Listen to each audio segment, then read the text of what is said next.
Hi, and welcome back to my channel. Today I want to talk about an important topic for those of us that are autistic, and that is meltdowns, breakdowns.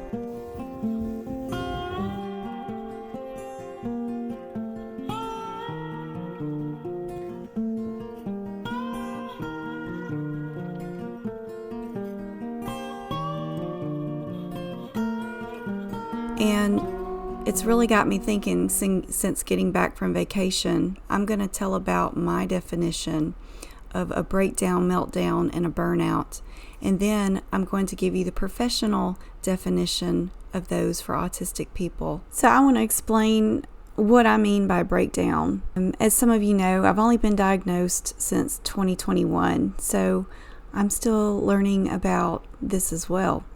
So what I consider a breakdown for me, anyway, is quickly losing control of my emotions, and an outburst of energy happens, such as tears and jumbled communication, but I can usually calm down and refunction after like an hour or so. But I have relapses in memory of the event, causing me to experience it again if I'm not careful. I have to get away from other people to calm down. I'm emotionally trying to distract my mind not to think about it. And if I do think about it, it can almost bring me back into that previous state. I consider a breakdown a mild event that does not affect my entire day, but still affects my day. I'm going to give you an example of this. So from my vacation, I made it through vacation with no problems. And then the day we got back to drop my mom off at her house, I walked in the house and I smelled smoke. And then I knew that one of my relatives had been smoking in the house while my mom was gone. And for some reason, it just threw me into a state of anger, like a light switch went off, and just very quickly my calmness turned into anger. I didn't want to talk to anybody. I was upset. I was about on the verge of tears. I was able to calm down, but what I'm talking about is how quick I went from a normal state into that state of anger and almost tears and breaking down. It was a triggering event for me. So what I had to do was remove myself to calm down from the situation. Now I would like to tell you what my definition of meltdown is before I give you the professional definition. The reason I wanted to do this is I wanted to see how closely my description would match. So this is what I wrote down before I looked up the definition online. Something has happened that has jolted my system into a state of emergency. I have uncontrollable rage, crying fits, I have outbursts, panic. It can lead to anger and throwing things for me, or hitting objects with my hands, or possibly injuring myself. It takes a day or two or more to fully get over it, and I can't stop reliving it in my head. It's like aftershocks of an earthquake. I can't communicate with others well during that time, and if I do, it's a jumbled up mess. It can result in my having a trauma and fear not to re-experience the situation again. So that was how I defined meltdown before I looked up the real definition. So my last meltdown happened in August of last year. Somebody that I love very much had told me they didn't want to see me anymore, and they hated me and kind of kicked me out of their house. So I sat in the parking lot and went into just a state of meltdown. I was banging the steering wheel with my hands until they hurt. I was screaming and crying and just experiencing so many emotions at one time. And I had to have an emergency session with my counselor, and my husband had to come and take me and drive me home. So that's the last time I've experienced a meltdown. Here's what the real definition said. An autistic meltdown is an intense response to an overwhelming situation. It happens when someone becomes completely overwhelmed by the current situation and temporarily loses control of their behavior. It's often a response to emotional overload. This highly dysregulated state is not behavioral, but a physical manifestation of a neurobiological reaction. In autistic adults, a meltdown can manifest differently. It can be a complete loss of control of behavior. It may involve crying, yelling, lashing out, suicidal ideation, self-harm, inability to talk, lack of ability to think, or even rage from overwhelming situations. It's an involuntary reaction. How long can an autistic meltdown last?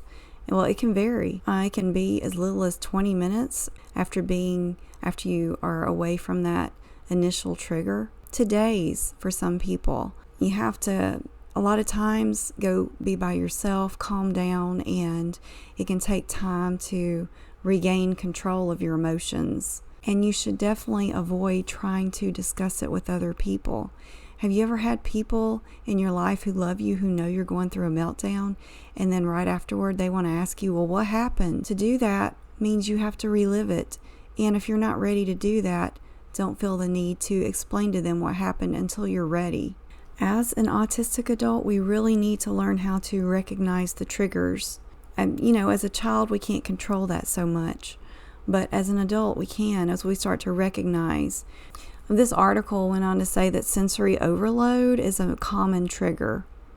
You can realize you're close to some sort of a breakdown or meltdown if you notice yourself stimming more, if you're feeling particularly agitated and not like yourself. Maybe then it's time to go be by yourself, to calm down and do something you enjoy, or just rest as much as you can. Listen to some music that calms you down.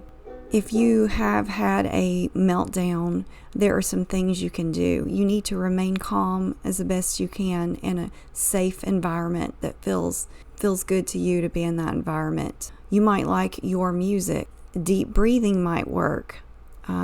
If you're religious, you can pray. Ask God to help you. Try to redirect your mind about whatever it is you're going through, to not think about it. Stimming with, if you have stim toys you like to use, just to help you regulate and calm down.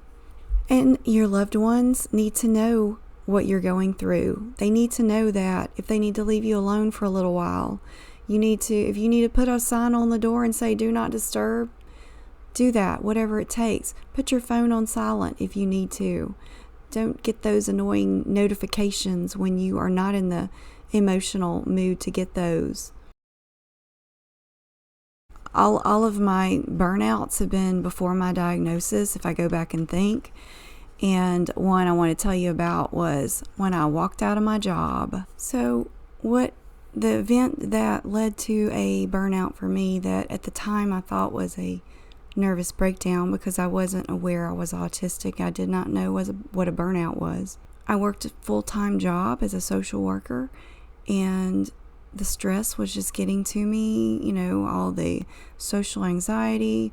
They were adding more things to do on the job, and eventually I just could not handle it. And the day I walked out of my job, when I say I walked out, I picked up everything I owned, put it in a box, and I walked out the door and told no one. I got to the point where I could not handle it. I felt like I couldn't even verbally speak to my boss to tell her that. I just picked up everything and walked out the door. Now, to the average person, that seems crazy, that I did not try to come up with a solution or talk to anybody, but it was just all I could do. It was just, I needed an out. I felt like I needed to get out of there. And that was very hard. That affected financially. My husband and I, we ended up having to file bankruptcy, and we had to move out of our house, and it really affected everything. But for days afterwards, I was tired. I was emotionally exhausted. I was depressed, obviously. I felt like a failure. I felt like I let everybody down, including myself. I didn't understand why I did what I did. And I was just burned out. I was totally burned out. Laid around all the time. That was a burnout for me. I'm going to answer 3 of you that commented under my community poll about meltdowns, you had questions. So I'm going to answer your questions. I'm going to answer now Neurodivergent's question about it. She said, I struggle with the definition of meltdown. To be honest, it's hard for me to differentiate between shutdowns, panic attacks, meltdowns, and alexithymia. Sure as heck doesn't help. Thank you, Neurodivergent, for your comment. Is there a difference between shutdowns and meltdowns? I found that there is a difference, and I'm going to read you what it says on that. A shutdown has similar feelings as a meltdown. However, instead of being shown outwardly, they're all trapped inside for a shutdown. A shutdown is the equivalent of the freeze response when the brain chooses between fight, flight, or freeze. It can result in a situation where you're unable to communicate or speak during a shutdown. It can be caused by sensory overload or emotional overwhelm. So what the difference is, meltdowns, when you have fight, flight, or freeze response, meltdowns are more of a fight response.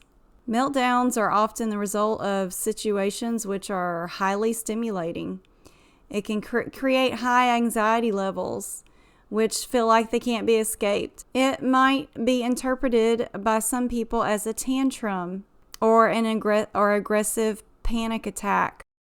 A neurospicy girl. What you said was, can meltdowns present differently in high-masking autistics?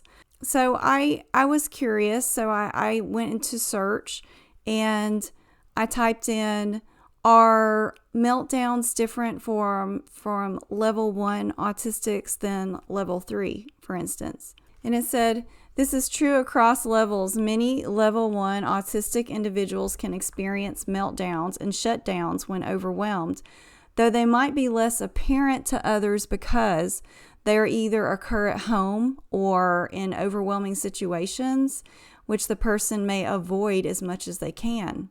It looks like there's potentially could be a difference, I guess, is what it's saying there. But what surprised me further in this article, and I'll include it down in the comments, is it said, not all autistic people experience meltdowns and shutdowns, though they are very common.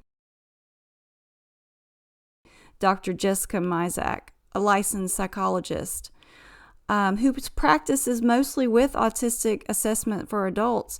So I was not aware of that at all. I just assumed all autistic people had some sort of meltdown or breakdown or shutdown because I experienced. So, I don't know what other people experience, but it was something I've always experienced.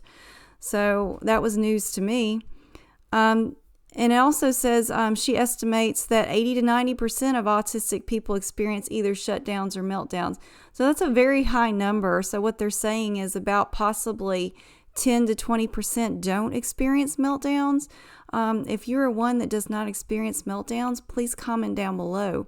Because before I made this video, I just assumed that if you did not have meltdowns, you more possibly had social communication disorder.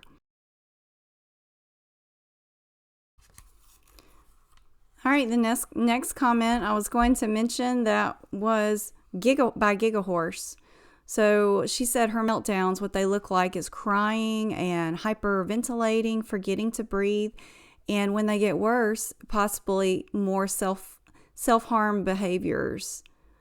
Go down in the comments there under the community tab where I had the voting there, and read the comments on how other people experience meltdowns if you want to get a variety of understanding other people's meltdowns. And you can still go down there and comment even under this video what meltdowns are like for you. Do you feel like you experience meltdowns, shutdowns?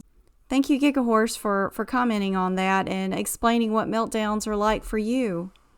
Well, thank you for watching this video, and I appreciate it, and I hope that you learned something. Did you enjoy this video or get something out of it? Please subscribe to my channel. Join a growing community of autistic adults. We'll see you in the next video. Bye.